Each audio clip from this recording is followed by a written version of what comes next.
اعوذ باللہ من الشیطان الرجیم بسم اللہ الرحمن الرحیم۔ سورۃ البقرہ کی فضیلت حدیث کی روشنی میں دیکھتے ہیں اور اس کے پڑھنے کے فائدے۔ حضرت ابو ہریرہ رضی اللہ عنہ سے روایت ہے، رسول اللہ صلی اللہ علیہ وسلم نے فرمایا، لا تجعلوا بیوتکم مقابر وان البیت الذی یقرأ فیہ سورۃ البقرۃ لا یدخلہ الشیطان۔ اپنے گھروں کو قبرستان نہ بناؤ، کیونکہ جس گھر میں سورہ البقرہ کو پڑھا جائے اس میں شیطان داخل نہیں ہوتا۔ حضرت عبداللہ بن مسعود رضی اللہ عنہ سے روایت ہے کہ شیطان اس گھر سے بھاگ جاتا ہے جس میں وہ سورہ البقرہ سنتا ہے۔ حضرت عبداللہ بن مسعود سے دوسری روایت ہے کہ ہر وہ گھر جس میں سورہ البقرہ پڑھی جائے شیطان گوز مارتا ہوا اس سے بھاگ جاتا ہے۔ حضرت عبداللہ بن مسعود رضی اللہ عنہ نے فرمایا کہ جس نے رات کو سورہ البقرہ کی 10 آیات پڑھی اس رات اس گھر میں شیطان داخل نہیں ہوگا۔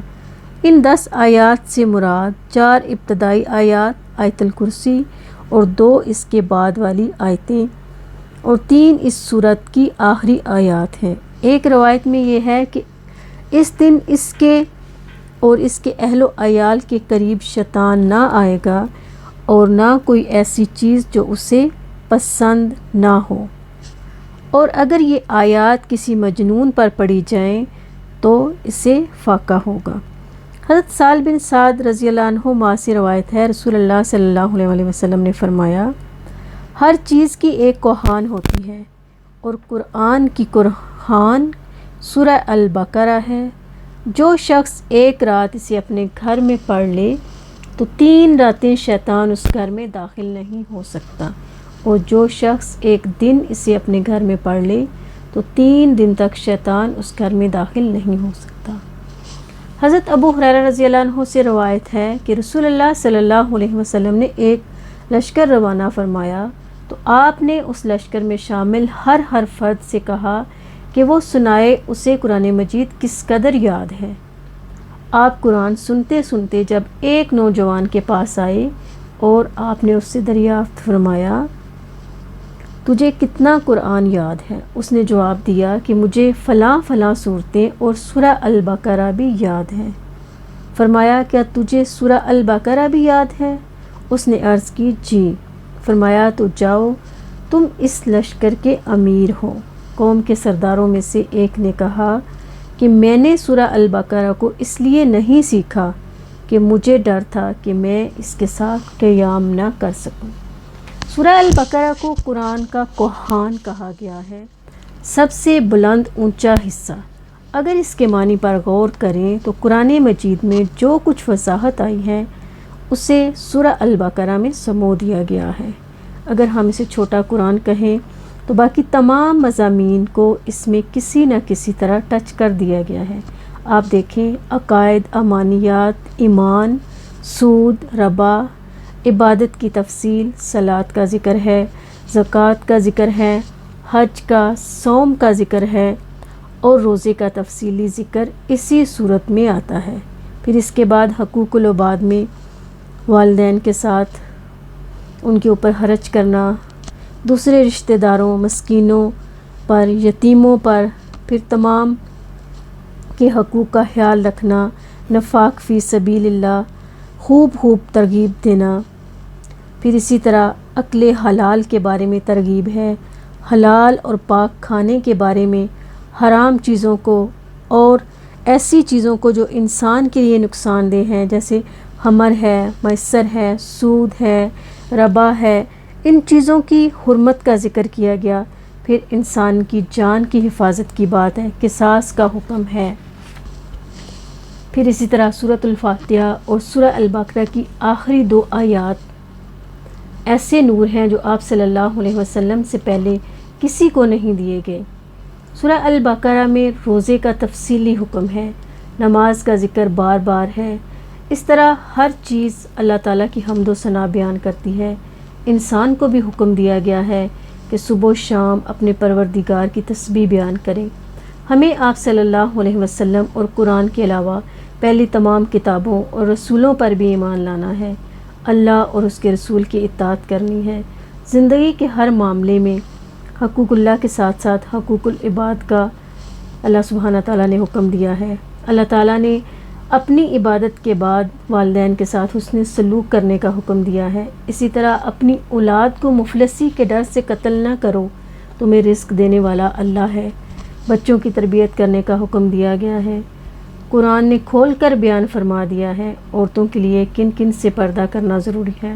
اگر انسان سے کوئی غلطی ہو جائے تو اسے چاہیے کہ اللہ تعالیٰ کی طرف رجوع کرے، توبہ کرے، تو اللہ تعالیٰ معاف کرنے والا ہے، غفور الرحیم ہے۔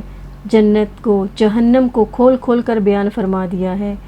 جو جیسا عمل کرے گا ویسا ہی بدلہ پائے گا۔ ذرے کے برابر کیا ہوا نیکی کا عمل اور ذرے کے برابر کیا ہوا برائی کا عمل اس کا بھی بدلہ دے گا۔ اللہ سبحانہ تعالیٰ اپنے بندوں پر ظلم نہیں کرتا۔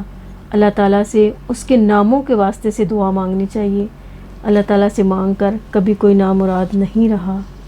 اسی طرح سورۃ البقرہ کی سورہ آل عمران کے ساتھ فضیلت بیان کی گئی۔ آپ صلی اللہ علیہ وسلم کا ارشاد ہے، سورہ البقرہ کو سیکھو، اسے لینا برکت اور اسے ترک کرنا حسرت ہے، اور جادوگر قسم کے لوگ اس کی استطاعت نہیں رکھتے، یعنی نہ تو وہ اس کو پڑھ سکتے ہیں اور نہ ہی اس کی استطاعت رکھتے ہیں۔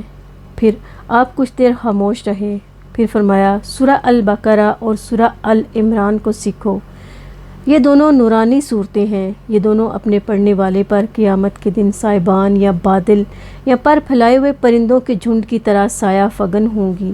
قرآن پڑھنے والا جب قبر سے اٹھے گا تو قرآن اس سے ایک اجنبی شخص کی صورت میں ملے گا اور کہے گا، کیا آپ مجھے پہچانتے ہیں؟ وہ کہے گا، نہیں، میں آپ کو نہیں پہچانتا۔ تو قرآن کہے گا، میں تیرا ساتھی وہ قرآن ہوں جس نے دن کو تجھے بھوکا پیاسا رکھا اور رات کو بیدار رکھا۔ ہر تاجر اپنی تجارت کے پیچھے ہوتا ہے، لیکن آج سب تجارتیں تیرے پیچھے ہیں۔ اب اسے ملک دائیں ہاتھ میں دیا جائے گا اور خلد بائیں ہاتھ میں۔ اس کے سر پر وقار کا تاج رکھا جائے گا اور اس کے والدین کو ایسے قیمتی حلے پہنائے جائیں گے کہ ساری دنیا والے مل کر بھی ان کی قیمت ادا نہ کر سکیں۔ وہ عذرائے تعجب پوچھیں گے، یہ عمدہ اور قیمتی حلے ہمیں کس وجہ سے پہنائے گئے ہیں؟ تو جواب دیا جائے گا کہ تمہارے بچے کے قرآن پڑھنے کی وجہ سے۔ پھر کہا جائے گا، قرآن پڑھتا جا اور جنت کے درجے اور بالا خانے چڑھتا جا۔ چنانچہ وہ پڑھتا جائے گا اور جنت کے درجے چڑھتا جائے گا۔ اللہ تعالیٰ کا لاکھ لاکھ شکر ہے، اس نے ہمیں قرآن جیسی نعمت سے نوازا۔ قرآن نور ہے۔ قرآن میں انسان کی زندگی کے تمام معاملات کو کھول کھول کر بیان کیا گیا ہے، انسان کی پیدائش سے لے کر موت تک۔ پھر اسی طرح اللہ تعالیٰ نے انسان کو پیدا کیا، اس کی ہدایت کے لیے نبی اور رسول بھیجے۔ کرنے کا کام ہم سب کے لیے کیا ہے کہ ہم اس سورت کی کچھ نہ کچھ حصہ، کچھ نہ کچھ آیات ہر روز پڑھیں۔ ہر روز اس سورت کو مکمل پڑھنا تو ممکن نہیں ہے، لیکن کچھ آیات تو پڑھ سکتے ہیں۔ اس کی کچھ آخری آیات، آیت الکرسی، شروع کی کچھ آیات۔ اللہ سبحانہ تعالیٰ سے دعا ہے اللہ تعالیٰ ہمیں اس پہ عمل کرنے کی توفیق عطا فرمائے، آمین۔